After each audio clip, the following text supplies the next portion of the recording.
සුබ දවසක් හැමෝටම ඩේලි එලේෂ් YouTube channel එකට හැමෝම සාදරයෙන් පිළිගන්නවා. අද මම ඔයාලට අරන් ආවේ බබාගේ ඕනෑම ප්‍රධාන ආහාර වේලකට හදලා දෙන්න පුළුවන් පෝෂණ රොටියක්. මම මේ රොටිය හදාගන්න ගන්නවා. ගාගත්ත කැරට් ටිකක්, වට්ටක්ක ටිකක්, සාරන ටිකක්, ඒ වගේම ලීක්ස් ටිකක්, තක්කාලි, ලුණු, සුදු ලුණු.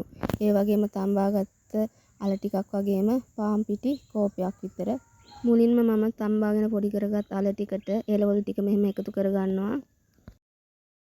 ඊට පස්සේ මම මේකට පාන් පිටි කෝප්පයක් විතර එකතු කරගෙන හොඳට කලවම් කරගන්නවා.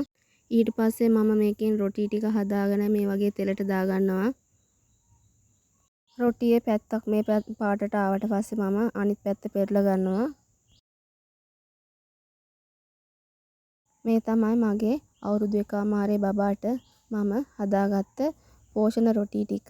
ඔයාලට බබාට මේක රසවත් හොද්දක් එක්ක පිළිගන්නන්න උනත් පුළුවන්. නැත්නම් මෙහෙම උනත් රසයි.